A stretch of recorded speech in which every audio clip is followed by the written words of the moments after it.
Hi, good morning, everyone. It is Monday, April Fool's Day, April 1st. Don't let nobody get you. And it's 7:22 a.m. here in Chicago. So we finally have some real boxing news to talk about. Isn't that refreshing? I mean, we've had some in the past, but this was one of the bigger weekends. And so I'm delighted to actually listen to boxing talk this week.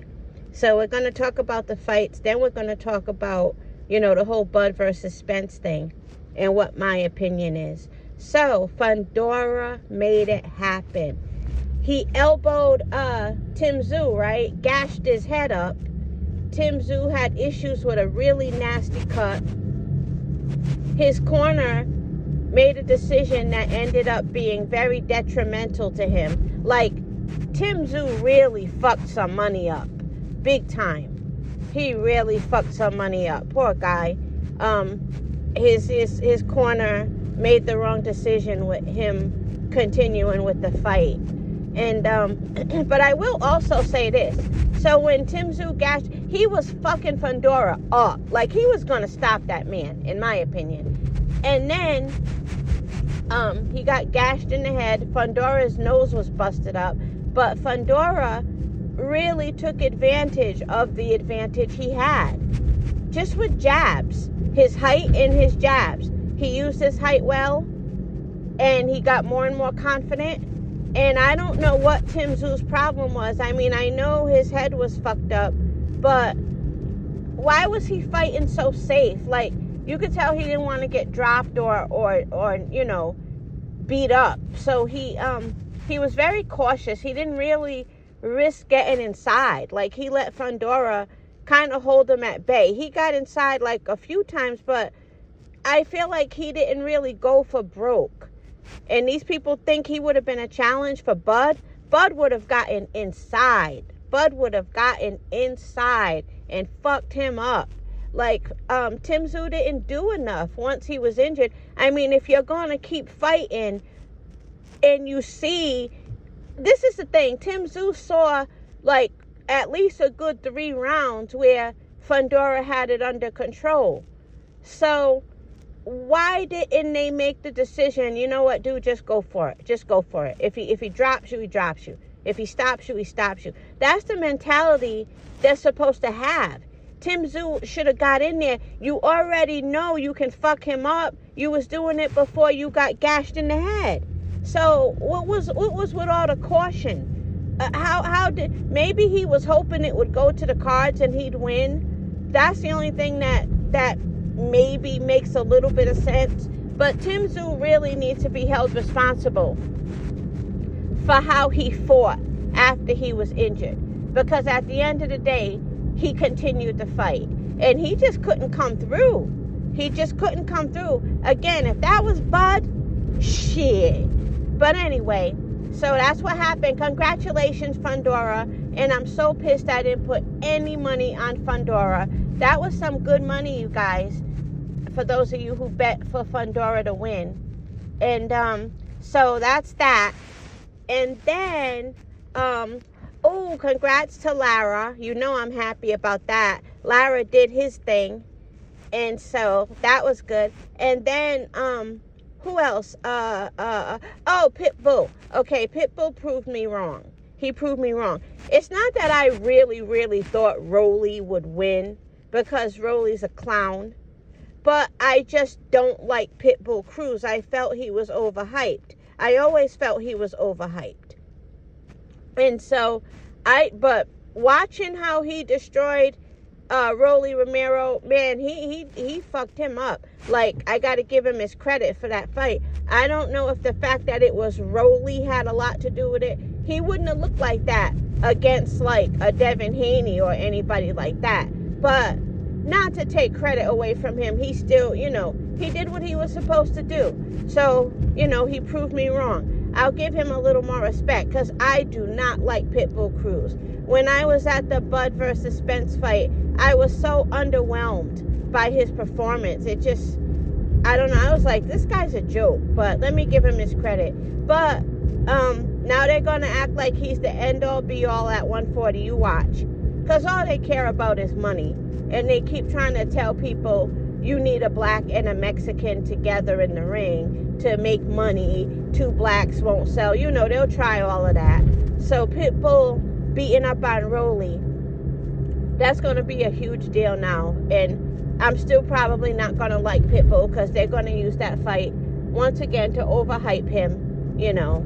And we all know what's going to, I'm not even going to say it. You guys know what's going to happen. You guys know what fight Pitbull's going to get that other people deserve. And we'll see. So that was that. Now Bud and Spence. That is fucked up that Bud, you know, isn't getting the winner of Tszyu Fundora. But Bud's overall objective is to be undisputed at 154. So even though it looks like a setback for him, and it is, at the end of the day, all Bud needs to do is get his hands on one of those belts, just one, and then it's a wrap for anybody who wants to be undisputed at 154. You know, they got to go through Bud. That's the same thing that happened at 147. That's the same thing that happened at 147. That belt saved Bud. It saved Bud. You know, they had to go through him. If Bud can get his hands on one belt at 154, they got to go through him. But the thing that concerns me is Bud's not getting any younger. He's not getting any younger, but he hasn't taken a lot of punishment, and he loves to work out. He hangs out with all the right people. You know, he has the right habits, the right lifestyle for his sport. So I have confidence that as he ages, he can still get it done. I think the PBC is going to try with all their might to make it difficult for Bud. And I don't know why, but I feel like Floyd is behind it. I know that's not fair to say, but I feel like Floyd is behind, you know, this Bud hate with the PBC. So, you know, so Fundora, he's really going to vacate a belt to fight. I know money talks, but he's going to vacate a belt to fight Spence over Bud. What a bitch. I actually think Spence will beat Fundora as well. I really do. I think Spence will beat Fundora. But, you know, I like Jermell Charlo versus Bud better. But the thing is, Jermell just got stripped of the WBA, and they're calling him champion in recess. And they're saying that I guess he would get first dibs at fighting for the belt again. I don't know how that works. Canelo got to keep all his belts at 168, you know. And you got Benavidez up there begging him for a fight. So it's crazy. It's crazy. There's still a lot of racism in boxing. A lot of racism in boxing. But the thing with oh, side note. Did you guys hear about when Jermell was supposedly talking about beating on a woman? It was a tranny, right? He was talking about a tranny. Now, some people might choose not to believe it, but to me, it makes perfect sense that he was talking about a tranny. It puts everything in perspective now. It just makes sense. I think he was talking about a tranny.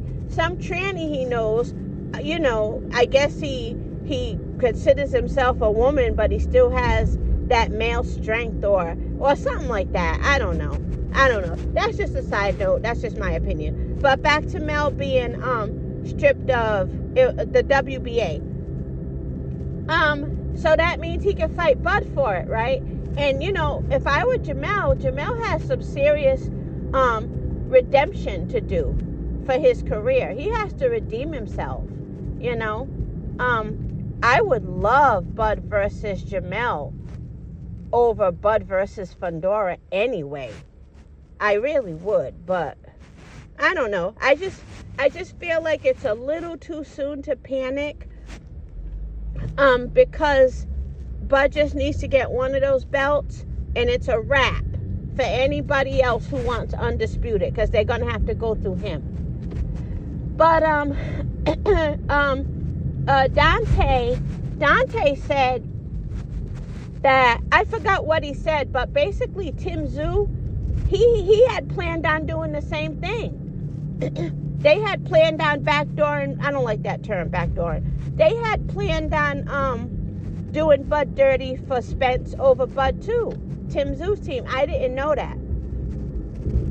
But yeah, so that's what's going on in boxing. It's refreshing news because it's new. By the end of the week, though, you'll be tired of hearing it from other channels, but at least it is something new, you know. And as far as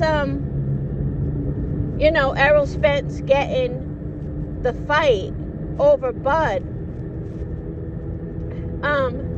you know, Errol Spence doesn't owe Bud anything, and I'm a Bud fan. I'm Team Bud. But Errol Spence doesn't really owe Bud to stand to the side with his hands behind his back. He has every right to take the fight, you know. So, it is what it is.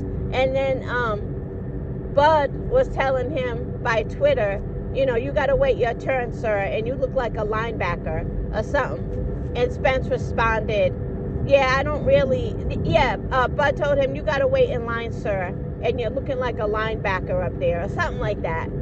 And Spence responded, yeah, I don't really do lines. I thought that was funny. That was good. But, so, I guess the, not really the Spence fans, but the Bud haters, they're going to talk a lot of shit. They don't learn. They're going to talk a lot of shit. If I were a Bud hater, I wouldn't talk any shit until what's done is done. You know? So, we'll see how this all plays out. I just need Bud to get his hands on one of those belts and watch everybody's dreams of being undisputed at 154 diminish, because don't nobody want no problems with Bud.